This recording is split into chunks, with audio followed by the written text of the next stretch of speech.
I actually had a feeling this was going to happen. So I'm not shocked by this. I didn't, I didn't know how far it would go, but I had a feeling that it was going to happen because it was already kind of happening before. But since the election happened, black men have been like using the numbers of, how black men voted to like gaslight black women into believing that like, oh no, we really love black women. And I think that's like hilariously, like it's just false. It's just unequivocally false. So, I've saw some videos. It made me think of that. I was like, all right, cool. I was going to do a video on it, but thank goodness I came across some content that I can show you guys because see, I don't like to just say stuff, right? I like to have like a reference point for everybody to see that like I'm not just making this up because a lot of the content that I see people making online often comes from a place of just thin air. It just comes from bullshit. Like they just literally, or they're talking about some like obscure random group of people and they say it with a lot of conviction and they know that like, because they're pandering. So they're like, they're trying to find like, they're trying to make this connection with this other group of people. I don't know, but they'll say something, like they'll talk about a small minority of people as if it applies to the majority of people. Right. I like to talk about the majority of people, not the minority of people. Right. So with that being said, like I said, I just think this was like hilariously like fucking terrible. And I was like, yeah, we're going to definitely talk about this. Stern says that he wasn't confident that the country was ready to elect the first female president because he knows, quote, how men talk behind closed doors about us. So we're very privileged to have a great guy here today. Yeah. Tell her, what do men say about us behind closed doors? Well, first of all, say it to our faces. Yeah. Do tell. I don't hide, so no worries there. Here's the deal. I respectfully disagree with Howard Stern, only from the standpoint that I wish he had been more specific. Why don't you say white men? Because let me tell you something about black men. We love our mamas. I know. Hold on, wait. I'm sorry, y'all. I'm so tired of black men trying to distance themselves from the monster that they created, which is the patriarchy. I need for all black men to hear this. Black men, we made the patriarchy. We created the system. We do not now, when it doesn't have us at the top of the patriarchy, because the patriarchy is a hierarchy, right? And it goes like this. It funnels power to the top. Black men used to be at the top of the patriarchy at one point in time. Now we are not. Now we are at the bottom or towards the bottom, right? Right above, I would say, like Aboriginal people across the globe or Native Americans and so on and so forth. So but stop trying to distance yourself from the patriarchy because of that, first and foremost. Secondly, we benefit from the patriarchy, even though we're not at the top. Because in this hierarchy, we are towards the bottom, but we are not on the bottom. So we do have some power, some authority to punch down. And we do punch down often. Black men are not exempt. It is not a white man's problem. He's just at the top of the patriarchy for now. And black men, historically in this country, have been fighting to be at the top of the patriarchy. We have not fought to dismantle the patriarchy. We have only fought to supplant the white man at the top of it. So black men do not get to say, oh no, the patriarchy, I mean, it's a white man's world. Like, you don't get to say that, Stephen A. Educate yourself, man. Getting on TV and lying in front of all these people. I respectfully disagree with Howard Stern, only from the standpoint that I wish he had been more specific. Why don't you say white men? Because let me tell you something about black men. We love our mamas. I know that. No, we don't. We don't love our mamas. We have so much contempt for our mothers. So much contempt for our mothers. Black men specifically, We blame our mothers for our fathers not being there. We take out a lot of our anger and frustration that we should be directing towards our fathers for abandoning us. We direct it towards our mothers. We don't love our mothers. Not how I'm not saying we don't love them, but the way you're talking, what does love got to do with it when we're abusive towards our mothers? Tina said it best. What's love got to do with it? I have no doubt in my mind that Ike would tell you he loved Tina. Love and we revere black women. And if we revered black women, let me tell you what it would look like. If black men truly revered black women, first things first, we would listen to them. Right off the bat. If black men were to listen to black women, black men would not be in the predicament that we are in right now. If only black men were to listen to black women, we could save ourselves. Black women got the plan. Fuck, they are the plan.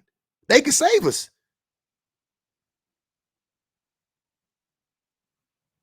Y'all don't want black men we don't listen to black women, so we don't revere them. We don't revere them. If we revered them, we would listen to them. That is a fucking lie. That's a fucking lie. And we're trifling. We know it's us. It's not them. Right. We love and we revere black women. And when we're trifling, we know it's us. It's not them. Right. Bullshit. No man thinks it's them. Black, white, or otherwise. Black men don't think it's us. What are you talking? What? Where? Lies. Pure lies. As many men as I talk to every day about this shit, black men will not take any accountability. You're doing it right now, Stephen A. You're passing the buck on the white man. You're not taking any accountability or responsibility for what black men do in our own communities, devoid of the white man. Yeah, you understand? So when he's saying that, okay, well, then let's talk about white men. We have a white power structure that still exists in this country today. I understand the white populace in this country was over 85% at one time. It's now dipped to about 57.4%. Yep. The white power structure is still in place. So when we talk about misogyny, when we talk about chauvinism, when we talk about women not necessarily being empowered, well, who's in a position of power to surrender some of that power? It's white men. So I think that when Howard Stern was talking, I can't speak to what white men are thinking. I can tell you this much. Black men, we revere women. Yeah. We don't revere women. Look at the femicide rate. Look at the DV rate. Look at the child abandonment rate. Look at the black men that are talking about child support needs to go away. Look at the black men who are abusive to black women online. Look at look at our music. Look at our culture. What are you talking about? In a culture where we refer to women, our women specifically, openly and abundantly, we refer to them in dehumanizing ways. Bitch, hoe, slut, skank, scallywag, broad, tramp, thought, bopper, bird, female. That's us. That's us. That's common. She asks, how do men talk about women like this? Hey man, that bitch is a stupid ass, skank ass, fucking tramp ass hoe. She over here sucking everybody dick and wooty woo. That's how men talk about women. It ain't funny, but it's the truth. Talking about we revere our women. Shut the fuck up, Stephen A. Where have you been for the last 150 fucking years? We do not. And then this shit. Women in leadership. The data. I want to highlight something that the data from this year's election showed us about men in America. White men don't trust white women in leadership. The data showed us. Latino men don't trust Latino women in leadership. The data showed us. Black men do not struggle with black women in leadership. The data showed. How did it show you that? How did it show you that? I'm just being honest. There wasn't a Latino woman running for president. So They didn't want a black woman. And that's the thing about misogynoir. You don't know if it was because she was a woman or because she was black, but it was probably both, Gary. You don't know. So to make this assumption is wild. Showed us, because overwhelmingly black men voted for Kamala Harris. And even in 2016, the only race of men to overwhelmingly vote for Hillary Clinton were black men. There's constantly a narrative about black men. And yes, there are black men with their egos on their sleeves. Yes, there are black men chasing proximity to whiteness and a bag. But the majority of black men, unlike other races of men, are not chasing just a bag, but we are considering our humanity and yours. And what's at stake. That needs to show up. Sir, that needs to show up on the daily for me to believe it.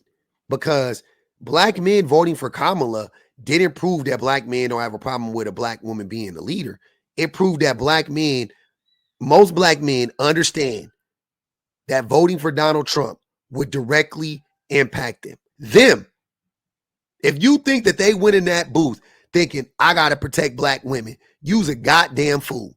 And you're not about to sit here and gaslight me. You can try to gaslight whoever you want to gaslight, Gary. You can try to gaslight whoever you want to gaslight. But you ain't about to do that shit to me. I'm going to call a spade a spade. Most black men who voted for Kamala did not go in there going, yeah, man, we got to protect reproductive rights. That wasn't even a big issue, come to find out after the fact. Who would have thought? Huh? Black men voted for themselves.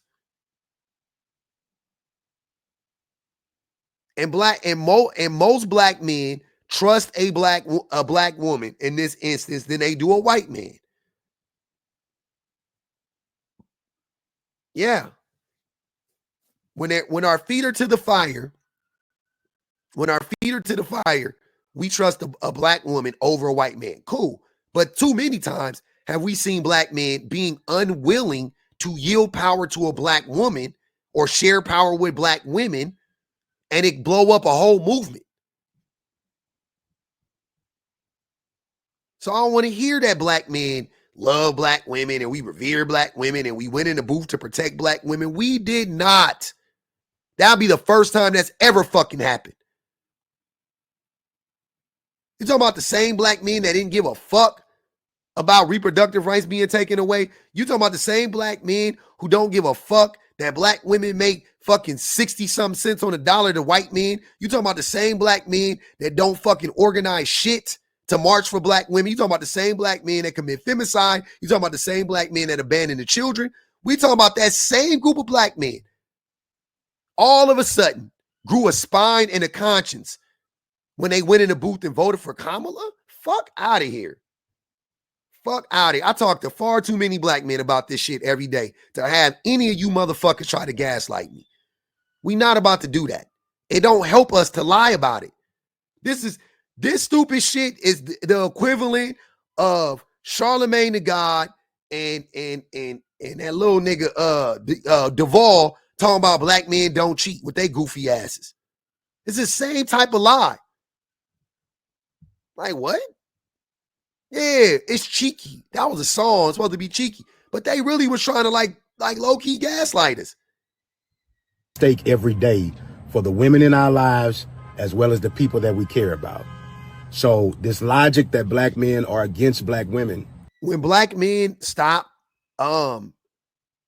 shooting people in their neighborhoods, when black men stop being the number one predators of black women, sexually, emotionally, mentally, whatever, when black men stop financially abusing, when black men stop doing that shit, I'll agree with you, Gary.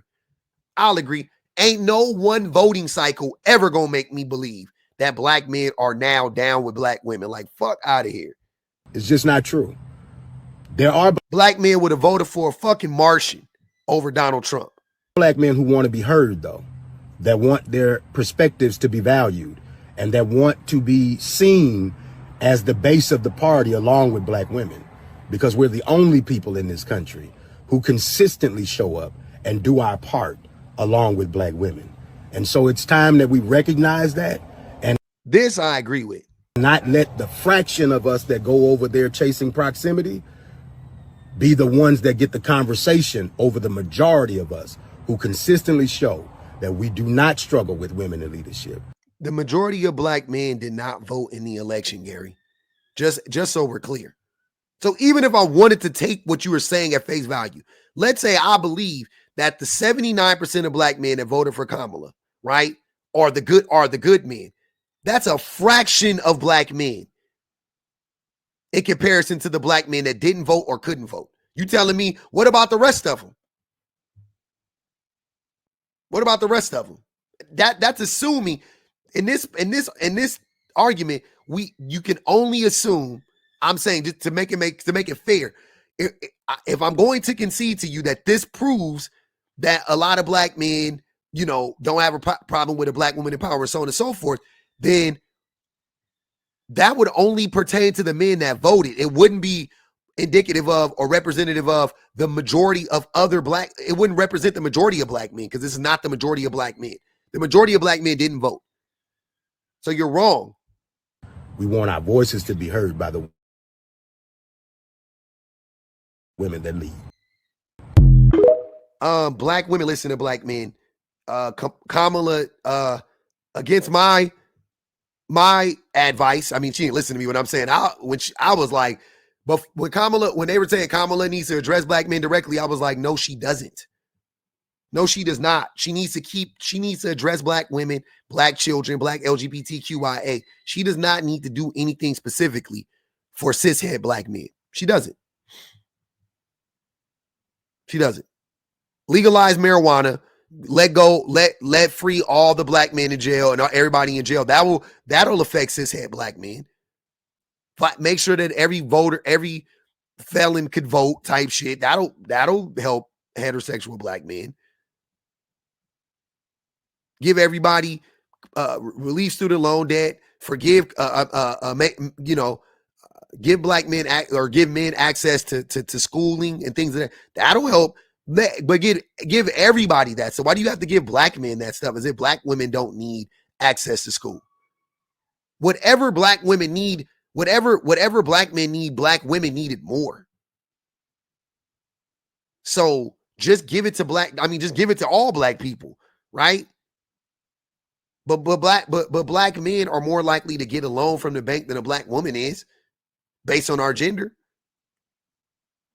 So if you wanted to make things equitable, then you would, set aside some money for black women. Also, since 85% of custodial parents are the mothers, why don't we help out the women a little bit more because they're taking care of the fucking kids? Why don't we help out the kids? Why don't we help out the LGBTQIA people in our community that are marginalized? This really just made me sick. And I was disappointed in Gary Chambers because I like Gary. I don't think he's a bad guy, but you missed the mark, brother.